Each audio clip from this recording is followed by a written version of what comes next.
everyone, welcome to Globe Trippin, a travel show that is sure to bring you fun and exciting adventures both near and far. Today we're going to take you to Poland with our guest, John Brafonski. Welcome, John. I'm your host, Beth Everts. Hi. How are you today? Great, how are you? Good, thank you. So Poland, not really a place I think most people think of a destination when they talk about going on vacation or traveling or wanting to see the world. So tell us, why Poland? Why Poland? Well, it's my ancestral home. I'm only second generation here in the United States. My dad's mother and father emigrated from Poland to the United States back in the 1800s. And so my sister and I wanted to go back and visit our native country, so to speak. Yeah. And we found out that not only was Poland an ancestral home, but it's a really cool place to visit, and there's a lot of great things to see and do in Poland. Well, that's neat. We're excited to learn about that today. So, did you and your sister, did you plan this trip out on your own? Did you use guided tour? What were some of the things you did to get ready for your trip? Well, we spent about a year kind of going back and forth about whether or not we should sign on to like an organized tour or whether or not we should do something different. And there's so many different options out there. We looked at AAA, we looked at a whole bunch of different options, and actually we found a tour company online, did some research on it, and found out that it was very, very highly recommended, really great reviews, Tour Poland. And I just can't say enough about how really well done the tour was. They also have an ancestral package so that you can couple your tour with, they'll do genealogical research on the ground in Poland before you get there to try to marry up, you know, where you're from, try to find relatives, distant cousins, things of that nature. So we picked this tour company, and as soon as I started communicating with them, we found out that, wow, this is a really great way to go. So it was just the four of us, my sister and her husband and my wife and I, and we had our own driver for the entire 2 weeks we were there. Wow.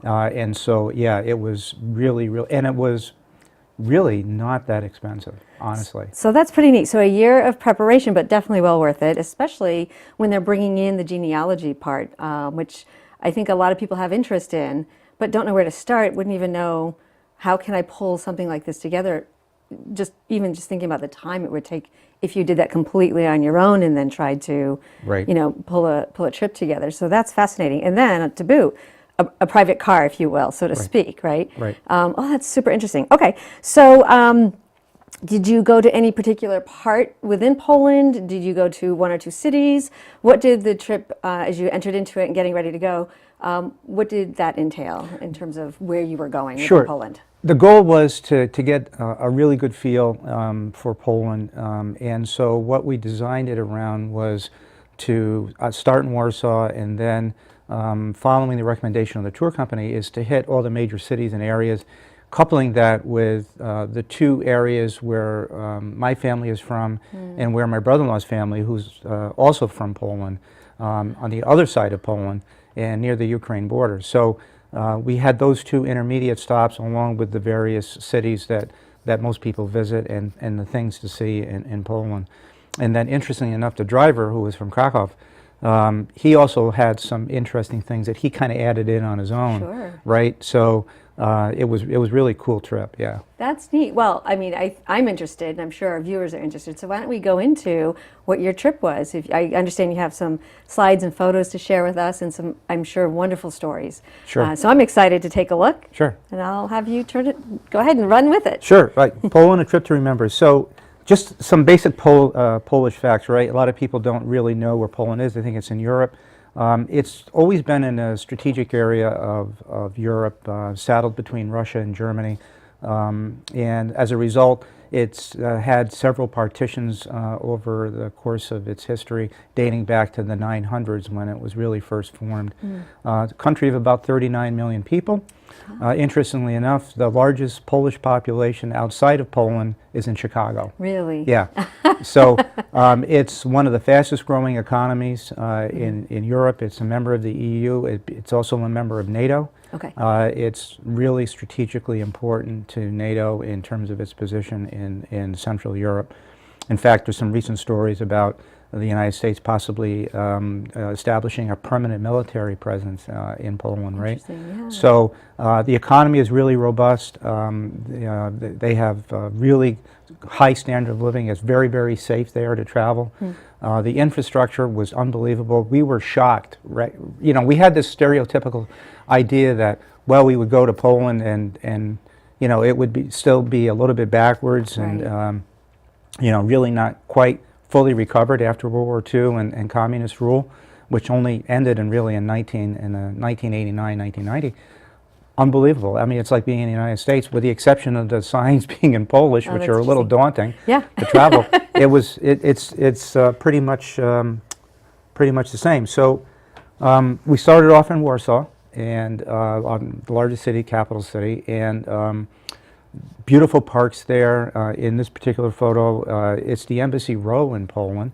So all alongside either side of that street, that main row, which is where all the international embassies are, and right off to the side of that is where the former presidential palace is, and then a park, a huge park, that's right next to it, right? Real quick, John, actually talking about Warsaw, when you made arrangements to fly in, did you fly into Warsaw directly? We flew into Warsaw directly with a stopover in Frankfurt. Okay. So all told, it's about an 8-9 hour ride. It's about 6 hours to get to Frankfurt, about an hour and a half, 2 hours layover there, and then continued on into Warsaw. Connection's very easy. Warsaw Airport is super modern. Nice. Really, really easy to get around the Warsaw Airport. Wonderful, thank you. Yeah, so traveling there was really easy, and there's no visa required for U.S. citizens to go to Poland. Okay. So you know, you don't have to go through any sort of paperwork. Just U.S. passport gets you in, and you're good to go. The Royal Castle is in Warsaw. Warsaw, when you look at it today, you can't believe that it was 98% destroyed by the Nazis in World War II. Which I think people might forget about. Right, So. and a lot of the cities, with the exception of Krakow, when we get to that, we'll explain why, but most of the cities were largely destroyed, some more or less than others. But Warsaw, particularly because of the 1944 uprising, when the Polish resistance army actually fought the Germans and retook control over most of the city, and when the Russian army, which held back across the Vistula River, they were in the outskirts and they didn't come forward, Right. Because they wanted to destroy the Polish resistant army. The Germans finally retook control of the city, and Hitler ordered that the entire city be destroyed, so they evacuated the city, and they essentially destroyed everything with the exception.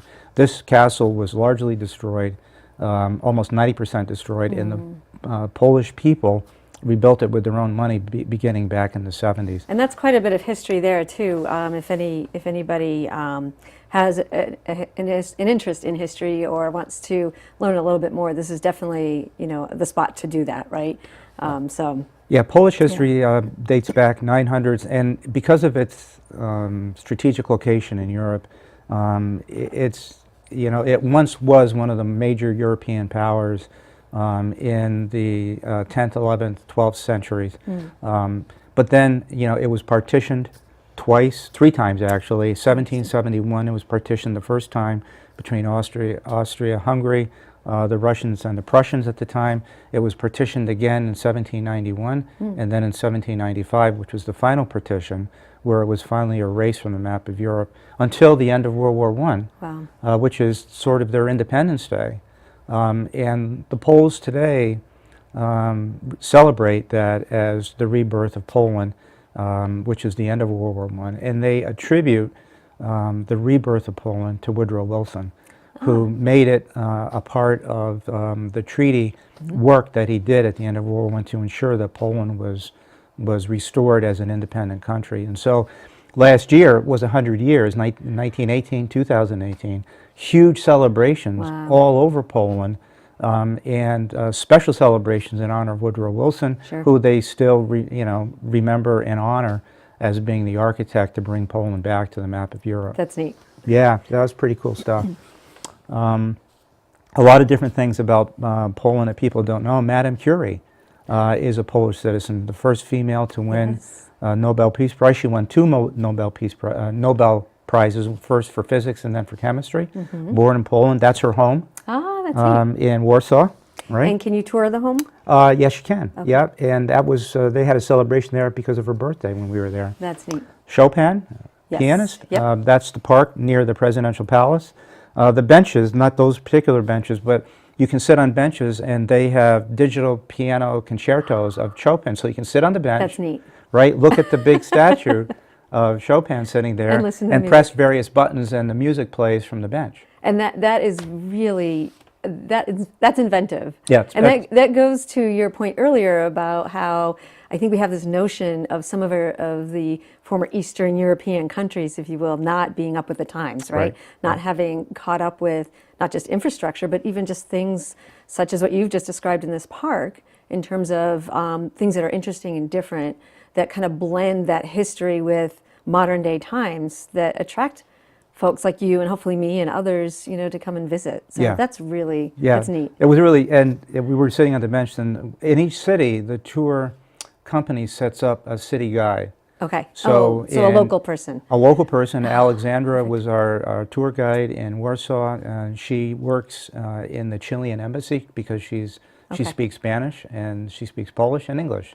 And so all the tour guides were a wealth of information neat. about each city and talked about the history.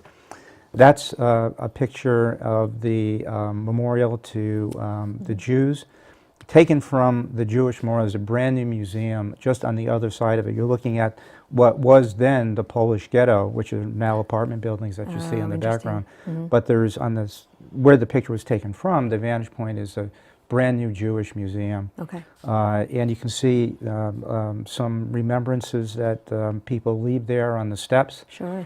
A lot of history about Jewry in Poland, which people don't recognize, that the reason why so many Jews settled in Poland in the 9th, 10th, 11th century is because even though it was a Catholic country, it still is 95% Catholic, Jews were always treated separately than other European countries treated them. They were allowed to own land in Poland. They were allowed free trade and commerce. They were allowed to hold prominent positions in economic and trade back in the medieval times, whereas in other countries they were not. They were not, right. And so they flocked to Poland because the Polish monarchy at the time was very flexible and open. And unfortunately, the Jewish population in Poland now is reduced to literally 1/10 of 100% of what it was prior to World War II. Sure, It's wow. truly tragic, but history is important. And so the next city we went Oh, to that's was beautiful. Gdansk, and that is a picture of Gdansk right near the water. It borders the Baltic. Gorgeous. It was formerly called Danzig, which was the city that the Germans called it when it was occupied by the Germans, but a really cool place. That's what it looks like today in one of the main squares, and that's typical of what you see in all the main squares in Poland. Gdansk is home to Mr. Fahrenheit, who was an instrument maker, inventor of what we now use for measuring temperature in the United States, which is Fahrenheit. Interestingly enough, they don't use that in Poland. It's Celsius. That's funny. Right? Well, it's very vibrant. You can tell, and seems like they've really set up a lot of with market squares, a lot of place for central commerce, Right. and to bring people together. Right, and that's typical of a lot of European Sure, cities, and but even more so here in Poland. Gdansk is also known for what? Solidarity movement. Gdansk, because it's a port city, was a shipbuilding city, still is in Poland, and that's where the free trade movement began in the 70s and 80s. That led to the first independent trade union in Poland, which was Solidarity. Led by none other than, as the Poles say, the most famous electrician in the world, Lech Walesa. And he still has an office in that building. He's in his 70s, 80s now. People still see him. He walks frequently in there. But Solidarity was the movement that eventually led to here signing the accords with the then communist government of Poland. The tour guide that we had in Gdansk talked about the deprivations that she remembered as a schoolgirl, where her mother would trade. She told us a story about she traded these garish lime green colored boots that she could never wear as a teenager, but they got those because those were the only boots that they could get, and they traded them for other clothing. Ah, that's interesting. So that's how things were kind of manipulated back then. A lot was done in the black market because food, clothing, a lot of things were just simply not available. And we're talking as late as 80s? 1970s, 1980s. 80s, yeah. Yeah, right. Which is not that long ago. So. Which is not that long ago, right? So the recovery was even more remarkable. That's a photo of what Gdansk looked like at the end of World War II in 1945. And that's pretty typical of a lot of the Polish cities, largely destroyed. And yet here today, that's what it looks like in Gdansk today. Absolutely beautiful. And on the far right of that photo is a home that was frequently used by Nicholas Copernicus, who was a scientist and philosopher, Polish-born, who was the first European to establish that the sun was the center of the universe and not the earth. That's neat. So yeah, so Copernicus used to stay there. The guy told us that that was actually the home of one of his female acquaintances. So that's why he used to visit there. He used to visit frequently. He used to visit there. And right next to Gdansk is a town called Sopot, which is a resort town, and that's the Baltic Sea, as you can see from the photo. This was taken in September, so the tourist season had largely passed. Still some beautiful beach there, and the a weather resort. was, Weather was gorgeous there. Looks beautiful. We had one day of a little spotty rain, but we were just so lucky. The entire 2 weeks we were there, the weather was great. Temperatures fell around. Temperatures when we were there were in the 60s and 70s. Okay, wow, right nice. today, for this time of year, it's right around mid-60s and in the early part of the spring. That resort has some other significance to it, sort of a dark side. That's where, right after the Nazis took control of Poland, Hitler and the general staff met, and it's when they were in that resort that they developed the final solution with respect to the Jews. That room is preserved, and people say that when they go into that room, and you really do, you feel this dark evilness that just pervades the location there. It's a wild feeling when you go in there. But that's interesting. But Sopot is just a great community, and when we were there, it happened to be the first day of school. Oh, that's neat. And so what do? In Poland, the first day of school, they have a parade. It's like a celebration. It's a celebration, right? That is really neat. Here, it's a sad day in the United States, right? And a lot of forlorn kids. And there you see from high school all the way down to kindergartners, they all turn out for a celebration on the first day of school to kind of get things going. And you got to experience it, which I think is even better. We just happened into it. It was just...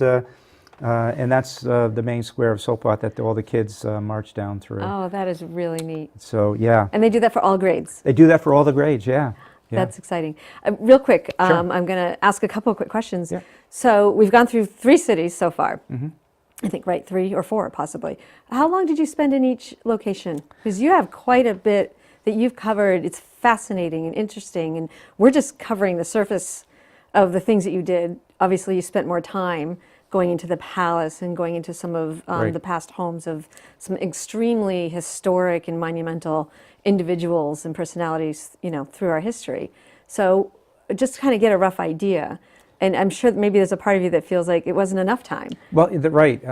In Warsaw, you could spend a week in Warsaw. There were so many different things to see in Warsaw alone, but we spent a cumulative time of about 4 days in Warsaw.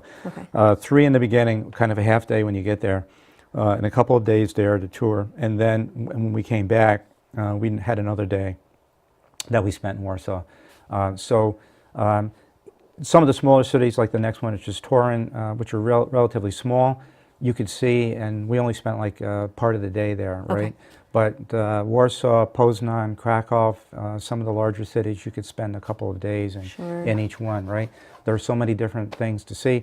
The food, and the cultural experience was, in each city is a little bit different. Yep.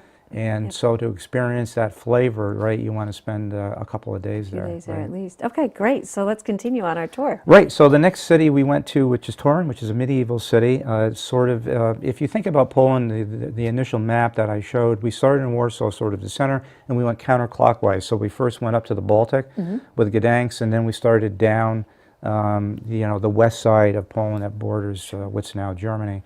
And Torun is a medieval city. Interestingly enough, settled in the early 700s, so it was even earlier than a lot of the other Polish cities. This is where Nicholas Copernicus was born. Okay. Yeah. So he was raised there. And interestingly enough, it's one of the places where the Teutons, the Teutonic Knights, actually set up.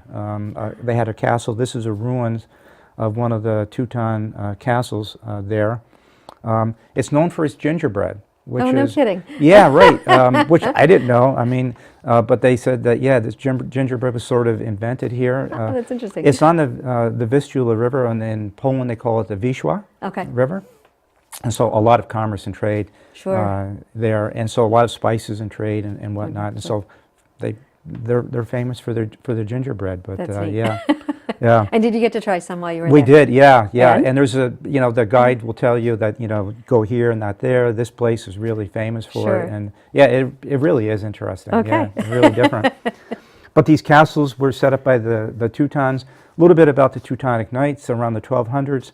The Polish monarchy invited the Teutons. They had just come off the Crusades, so they were looking for something to do. So the Polish monarchy decided that they were going to have them into Poland to kind of get rid of the pagans, right? That were still hanging around a little bit, right? So they invited the Teutons in, and of course they overstayed their welcome by about 100 years, right? And eventually, and they set up castles all over Poland. Okay. It's a religious order, kind of the Game of Thrones things, right? Yeah, that's exactly kind of where I was harkening back. Well, the head Teuton, right, is called a Grand Master, and all the other people are called brothers. Interesting. Right? And that's a little bit about the Teutons. At the very end, interestingly enough, they didn't have their own army. Okay. They used conscripts. And they basically ran out of money. So the Polish monarchy finally bought them out and sent them on their way about 100 years later. That's interesting. Yeah, but right? the ruins are still there. So the ruins are still there. The donkey there in Poland is a form of public punishment, which if you look at it closely, there's about a 4-inch ridge that goes over the top of the donkey. No kidding. And if you were bad, right, they would sentence you to sit on the donkey for whatever period of time as punishment. Based on the sentence. And if you weren't heavy enough, they would tie sacks of stones to create more weight, to make it more uncomfortable. And they still do this today? No. I'm just kidding. At least that right. But they do have a symbol of this. But they do have a symbol Yeah, of it that's there. interesting. Okay. And after we left Torun, we went to the ancestral home of my grandparents, which is Stepohova, a little tiny farming community in between Torun and Poznan. And so that's a picture of a little 300 population town, not unlike you would see in New Hampshire or any other place, a small town USA, farming community. That's a little bit of community policing. So we ran across two Polish National Police officers when they were actually in the town just hanging out, Derek and Pavel, and so that's our driver Patrick on the right. And so I had a chat with them for 10 or 15 minutes. They were really interesting guys, really, really friendly guys. That's neat. Yeah, and so talked a lot about, what their job is in Poland. And the structure, I'm sure it's different, right? Yeah, they have a national police force there, unlike ours where, every town has their own and state police and whatnot. But yeah, and so really, really friendly guys. That's neat. Yeah. So next, from Stepohova, which is about 50 kilometers outside of Poznan. Poznan is a city of about 500,000. Center of economic and trade. There's a big stock exchange there in Poznan. It's a center for art and culture in that part of the western side of Poland, not that far away from Germany. So a lot of influences from right, Western exactly, culture. right. So That's the Oh, my. Poznan City Hall. Beautiful. Beautiful building. It's won a number of awards, survived being destroyed in World War II. So while you're on this, I just made a quick note. Architecture, as you're traveling from the east to the west, what did you find from an architecture perspective in the changes? Big differences, little subtle differences. Right. Depends on what survived, obviously, from the war. Right. A lot of stucco homes, when you drive through the countryside, Poland is 30% forested land still. They produce a lot of farming goods, tomatoes. I mean, we saw just, I don't know how many thousands of acres of corn growing as we traveled in between cities. So they produce a lot of food and produce that's sold throughout Europe. A lot of the houses are stucco. You don't see the traditional wood frame colonial houses. Obviously, a lot of them are small. Yep. The towns are centered around a church. The church, by medieval law, had to be on the highest prominent point in every single town. Right. So when you go into any Polish town, the church is always sitting at the highest part of the town and the focal point of what the town is, and still is. It still is, right. Church is still very popular there, despite all the issues that it's had in Catholicism. But a lot of the cathedrals, like this one here in Poznan, which dates back to the 900s, one of the oldest cathedrals in Poland, survived. And so the architecture is typically what you would see in Central and Eastern Europe. You also see some houses that are similar to the houses that you see in the United States.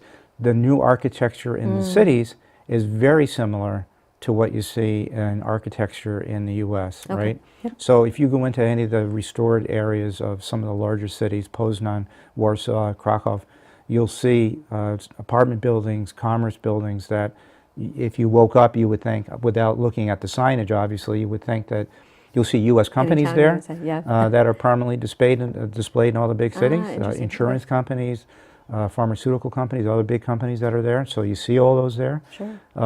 And you would think that you're back in the U.S.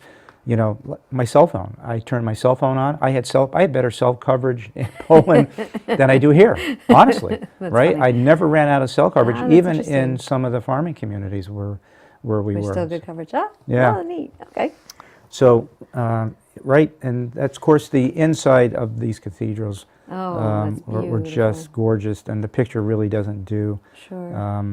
you know, the quality of the craftsmanship, and of course the amount of time that it took to build a lot of these places. I find the detail inside a lot of the churches in Europe and across Eastern Europe are just fascinating. Right. Obviously, everything done by hand, pre-machinery and things like that, and so it's just a testament to what you had mentioned, the time that it took to build them, but all of the effort and the attention to detail that was put into, you name it. It's really art. It makes it amazing. A lot of these old buildings are art. And a few, I didn't include a slide, but oftentimes there is the remnants of Russian architecture circa 1950s and 60s, right? Oh, interesting. And the Polish people, you know, refer to them as basically as eyesores. We have to get rid of this because if you look around, it doesn't fit here anymore, right? Yeah, that's interesting. So it's kind of funny that, neat. that they still talk about that. So we talked about the Teutons. This is Malbork Castle. Okay. This is actually the largest brick structure in Central and Eastern Europe. The castle is about 50 acres of land. It's actually 3 castles, the outside middle castle and an inner castle that was built over the course of several decades by the Teutons. And again, largely destroyed. Parts of it were destroyed. And just the year before we were there, they just finished part of the cathedral, restoring it. Wow. So they've been under reconstruction and restoration for 20, 30 years now. Wow. But really, really interesting place. If you're a Game of Thrones person, This is the place which to my go. wife was, you can sit in the Grand Master's chair, right? And you can picture yourself in a scene from Game of Thrones. How much time would you give to spend at this castle? Because We spent like a day there. Okay. Our guide was Agnes, and she was just amazing.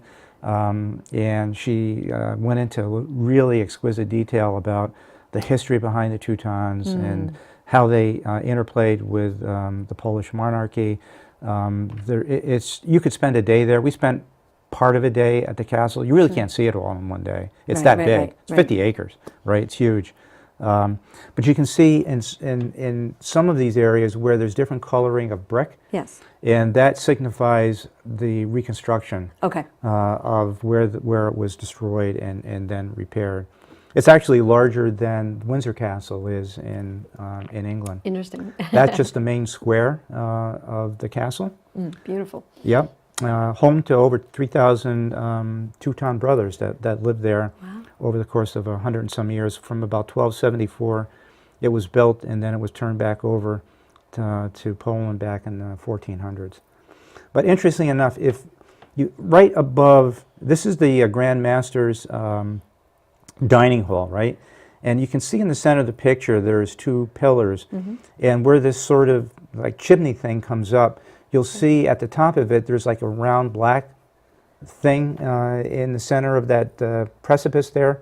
That's a cannonball. Oh, no kidding. Right. While they were under siege, that cannonball's been sitting there for several hundred years. Wow. And the invading army decided that, well, they were going to wait until the Grand Master and all of his people got into the dining hall, Sure. and they were going to bombard the dining hall, hit one of the main pillars, collapse the thing, and kill them all, right? Well, that's the cannonball, and they missed. They didn't collapse. They didn't collapse, and and then they still- probably went, uh-oh. Yeah, and it's still sitting there. So that's kind of an interesting little That's factoid Pretty about good construction, too, of a building, if you think of it. right. That's the restored now cathedral in the Wow. castle. All the white portion in the center is all restoration. You can see the darker colored brick to the right. To the sides, right. And that was the original part of the cathedral. The Germans had stored all their ammunition in the cathedral. Oh, interesting. So when the Russian army came and the Germans blew it up, Sure. right? So it destroyed a large portion of it. But that picture of the Last Supper, or painting of the Last Supper that dates back to the 1300s, Yeah. is still there. I mean, Wow, it's no been kidding. there for, since the 1300s. survived. It's still there, Wow. right? And it's not been restored. That's the original, right? The way it looked. That's neat. And that stained glass window was the last part of the restoration. It's over 30 meters tall. It's a stained glass window of the Virgin Mary facing to the west, so the sun hits it in the evening, and it shines. It must be And that was the last. It took them several years to finish that, and so that's that white part of the cathedral that you saw, but that's the outside part of it Yep. in the Oh, castle. Yeah, Absolutely gorgeous. yeah. Completed in 2016 was the final piece of restoration. Which, by the way, beautiful photos. Oh, well, yeah, these are only a smattering of what we had. And then as we travel down now along the western border, we get down to a town called Bieschen, which in German is translated to Auschwitz. Right. And our guide, Patrick, was aware of this area, which is not part of the Auschwitz, like Malbork, Castle. A lot of these places are all national parks.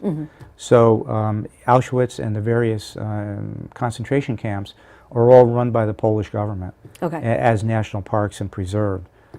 This area is sort of an outskirt. It's not part of the national park, but it's still preserved as an area where the property of all the Jewish prisoners was loaded into these rail cars and brought to this siding, and then it was offloaded into the ruins of these storage and warehouses.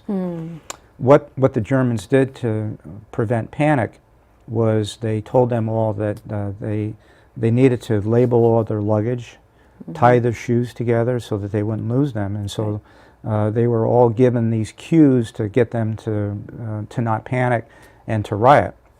And so when you go into Auschwitz, you would see these humongous piles of various pieces of luggage with people's names on them, families' names, shoes tied together, just mounds and mounds and mounds of shoes, little kids' shoes tied together. And it sort of immediately gives you the notion that, oh my God, this, what happened here, right? And it was a very calculated way that the Germans kept control. Because certainly the number of prisoners were much greater, even with weapons, than the Germans could control. So they had to use various ways to try to keep them calm. Sure. All their personal belongings were taken from them with the promise that they would be given them back. Right, They right. obviously never were, and they were transported to these warehouses outside the camp. Must have been very sobering. Worse than sobering. I think that, and I'm a student of history, I've watched a lot of different programs about the Holocaust and World War II. One of the things that strikes me about the experience of Auschwitz and Birkenau is the fact that it is beyond a scale that you can comprehend by watching a documentary. Sure. You can watch hours and hours of documentaries until you actually walk the streets, until you actually, and you'll see some photos here pretty soon, about the enormity and the size of the operation that the Germans, this is only one, Right. and there were 3 camps that comprised the Auschwitz area. And the reason why the Germans selected Auschwitz is because it was a railroad crossroads. They could easily bring people from all over Europe and Poland, Jews, right, and prisoners to this area. Right. And Auschwitz itself, this part of it, you see the main gate, which is the famous sign, "Work sets you free," right? Auschwitz was, or Wichtem, this part of the camp, all these brick buildings, was a Polish army camp. I mean, a Polish army installation prior to World War II. So this was already established military installation that the Polish army used. Sure. The Germans took control of it and then turned it into a concentration camp. And that's what it looks like today. The guides there, you know, it's a very well organized and controlled area that you go into. It's like going into an airport. When you go into Auschwitz, everybody is searched. There were buses and buses and buses. It's huge. It's like going to a national park in the U.S. It's like going to Washington, D.C. Sure. There's like, when we were there were, I don't know how many tens of thousands of people there. Busload after busload after busload of people. All Polish children at a certain age in high school are required to visit Wow. Auschwitz. They're required as part of their education in Poland. They all have to go to Auschwitz. That just hit me. Right? That's amazing. And it's, I think it's a testament to not wanting to forget and to make sure generations and generations Absolutely. don't forget and learn from what happened. So hopefully we don't face Correct. that again. Absolutely. Yeah. This is a photo of inside the first experimental gas chamber. Oy. So Auschwitz, again, was where they began to experiment with Zyklon D gas. And this actually was the inside of what it looked like when people were brought in to, quote unquote, the showers, right? And so this was not one of the main places where people were killed. Actually, Birkenau, which is close by, once you go into Auschwitz and tour this part of the camp, then they take you by bus, secure bus, over to Birkenau, Oh, okay. which is a separate location. Again, this is one of 3 camps in the area. But some facts here on this particular slide: over almost 1.1 million people from various countries were brought to Auschwitz. Virtually all of them died as a result of the Holocaust, and it shows, interestingly enough, the largest number by population of deportees to Auschwitz was Hungarians at 430,000, followed next by 300,000 Poles, and then 69, 70,000 from France, 60,000 from Holland, and then on down. About 1.1 million people who actually, and they actually took pictures. They actually had Jewish photographers. They took pictures of all the prisoners that were brought in until it finally stopped. And you could see these hallways that are just lined of photos of all these pictures of people and their occupations, and because the Germans kept meticulous records of who was there, right? Doctors, lawyers, musicians, scientists, right? And you try to look at how long they were there. Most of them lasted maybe 2, 3, 4, 5, 6 months before they died. And it wasn't just adults. We're on down to children. Right, families. and this is how the Nazis separated people. This, remember where this picture is being taken. You see the rail line there behind them. This is what they call the sorting, a Nazi SS doctor. As the deportees came out of the rail car, this quote-unquote Nazi doctor, right, would basically separate men and women and children, and make an initial, based on just a glance, can you survive and do work, or can you not? If you're too Right. old, you're too infirm, you go to the other direction. Women and children go the other way. And that's how they separated folks. So remember where that picture was taken? That's a photo of some of the women and children being led away prior to them taking all their personal possessions from them, right? This is a photo of Birkenau, Okay. right? And it's hard to get an idea of how, I tried to get a capture of, this is only like maybe 30% of Sure. what, of one side of it. This is not even looking at the main gate. The Germans destroyed a lot of it as the Russian army approached, and so not all the buildings remained. Some of the ones that are still remaining you can tour. But this is the original guardhouses, the original fence, Wow. 400-volt fence that surrounded it. That's the main gate to Birkenau. More than 70,000 Poles died in Birkenau alone. That's the rail line. That kind of gives you this is in the center of the camp, and the rail line that comes down through the center, right? And then all these buildings that house the prisoners are on either side. And so that's just standing there with a regular cell phone camera looking back towards the main gate. Again, trying to give you the idea of the enormity of how big this place was, Sure, right? sure. And thinking about all these people that came in, and it was a one-way trip. Right. They never left. That is the same spot where the sorting occurred, Yep. right? That's where people got off the rail car and the Nazis separated them whichever way that they were going to go. That's the inside of one of the remaining houses. About 7 to 8 adults were on each one of those levels, and about 700 to 900 in each house. No heat, no facilities inside those locations whatsoever. Horrible, horrible place. And that's, the Germans destroyed the furnaces, and that's the ruins of the furnaces, which is, the Poles consider this a holy ground. So, and when you were in Birkenau and Auschwitz, even though there were thousands of people there, you could hear a pin drop, Sure. right? Yeah. I mean, sobering is just not the word for it. It's hard to believe that mankind could do this to other people. So all this area there, you can't even walk near that. It's considered a burial ground. Yeah. Good. Yeah. I think that's And that's just another picture, again, further out from the main gate, trying to get a perspective of Right. how large this place actually was. So and then we moved on to Krakow. So Krakow is about 50 kilometers or so near Auschwitz. Krakow was largely spared. It was one of Hitler's favorite cities, and so he didn't order it destroyed. So a lot of what you see in Krakow is original okay. and architecture, and it's not been rebuilt, which That's is, neat. and this is Wawel Castle, which was one of the Polish monarchs' castles. You can see a wedding party. I A was lot just of people going to say, get it looks like a wedding. right. A lot of people get married there. That's neat.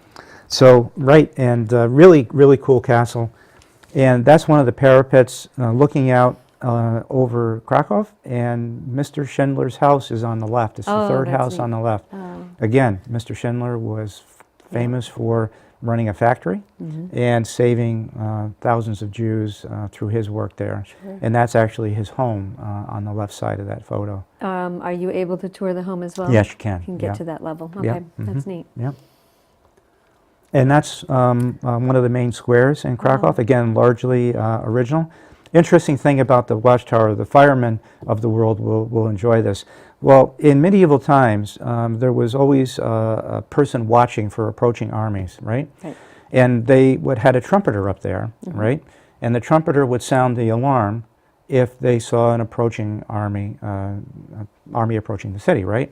And the trumpeter would play in all four directions, first playing the alert towards the castle, Right. and then in each four other directions, a short tune. They still play that tune. Do they? Krakow Fire Department, every quarter to the hour, 24 hours a day, 7 days a week, 365 days a year. Really? You're sitting there having lunch or whatever, and at the quarter of the hour, you'll hear the tune. And the tune runs, he'll play for about maybe 20, 35 seconds in each direction, but the tune stops abruptly because the legend goes that he was shot by an arrow. Oh my goodness. Right? And that's been going on since whenever. Since whenever, right? Oh, that's interesting. That's Yep. really neat. Yep. And that's the main square in Krakow at night. Gorgeous. Again, bustling, restaurants. Lots to do and see. It's entirely safe to walk around all these cities any hour of the day or night. That's neat. Safety. Poland is one of the safest cities in Europe. And that's Wrocław, which is on the Oder River, and you can see the large cathedral in the back, and the largest city in what's called the Silesia region of Poland. Again, there's a very interesting Jewish community center there. Yep. There were, when we talked, we were at the end of the day, so they let us in a special just for us, because our driver sort of talked to the guy, and we Nice. got in there. And so we ended up talking to the gentleman about how many people were left, Jews that were left still in Wrocław, and it's only about 250 or 300 out of Really? thousands Wow. originally, yeah. And so that's a really quick tour around Poland. That's the company that we used. Tour Poland is its name, Okay. and that's the information that if anybody wants to call. Highly recommended. The woman's name that I dealt with is Magdalena. Very easy to communicate with by email.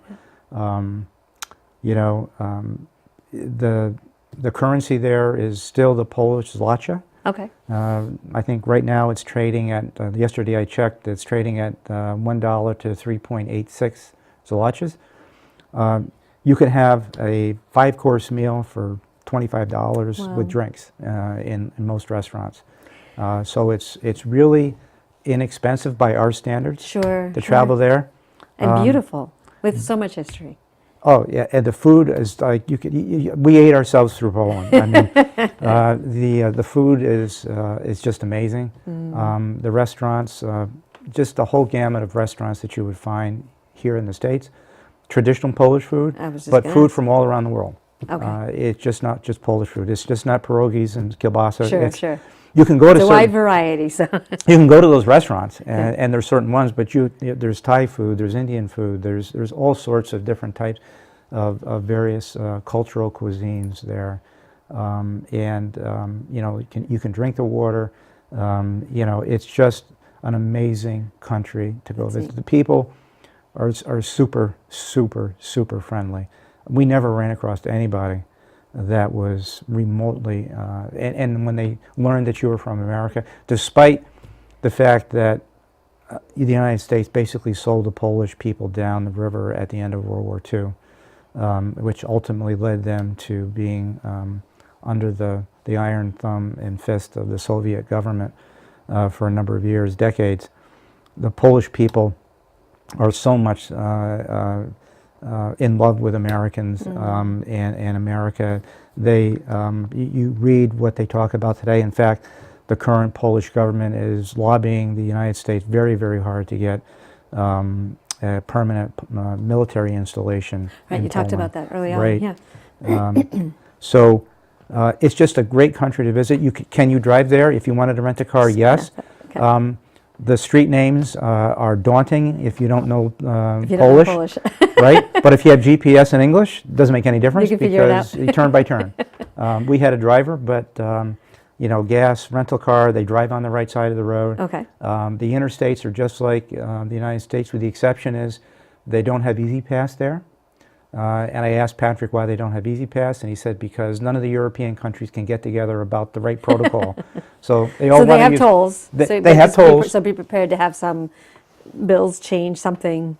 Okay, if you're gonna travel that way. If you're going to Cross travel, country. you want to change your currency. Although, most places will take U.S. dollars and make the currency. Okay. The credit card transactions that occur you'll be given an option to pay in either U.S. or Okay. Polish zlotys, so you can pick that right. Okay. They're more advanced than we are, frankly, when it comes to Sure. credit card transactions. So, no issues with credit card transactions. Currency there, phone communication, no issues there. Transportation, by car, by bus, by rail, all Easy there. enough to get Yeah. around. Do you, you had mentioned,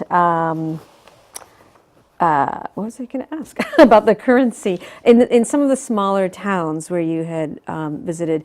Did you find they also took credit cards? I noticed sometimes when you go to some of the European countries, when you get off the beaten path and you go into a smaller location, they tend to really transact more in cash as opposed to the credit cards. Did you find that to be the case, or not so much? No, no. In fact, we were in some pretty remote places. Sure. The area where my brother-in-law was from, which is on the Ukraine border, only about 100 kilometers from the Ukraine border, pretty remote. And the place that we stayed there took credit cards. And there was a shop that, in that tiny, tiny little town, my sister wanted to buy a souvenir for her grandson. And no problem, that they took a credit card there as well. Okay. And again, communication was not an issue. I mean, they could latch up to the internet, Wi-Fi easily, right? And so, yeah, credit card transactions were really not an issue. Food was never an issue. You know, and it's really, honestly, pretty inexpensive. That's neat. To travel. Yeah. Before we wrap up, tell us about your shirt. My shirt. Well, my shirt. I wore this today, obviously, for the show. It is a Polish soccer shirt, and I'll turn around for the camera. Robert Lewandowski is the star Polish soccer player for the Polish state team, number 9. And so when I was there, I had to buy a Lewandowski shirt. Of course. To celebrate. So, right, a country that is populated by warm, loving people, a great economy, robust economy, great infrastructure, very, very proud. It is truly interesting to see, when you talk to young people, and we did, teenagers, how much of the history of their country that they know. You ask, like, you know, you see the TV shows here, and they ask somebody in the street corner something about American history, and they go, what? And here, they'll start back in the 800s and 900s and walk you through. Right. They are really super proud of their country, super proud of their heritage, which is why Poland survived after so many different partitions and being overrun and subjugated so many different times. Well, that was fascinating. Thank you so much. I can't wait to go. I have not visited, and you definitely gave me the bug to do that. It's a great place to go. That might be my next trip for sure. Well, Great. John, thank you. It was great having you here. Thank you for sharing your experiences and your beautiful photographs. Yeah, my pleasure. So anybody that's interested can find the information that John has provided to us. We hope you stay tuned for our next destination. Who knows? Your trip might be just one show away. Thanks so much for watching us today.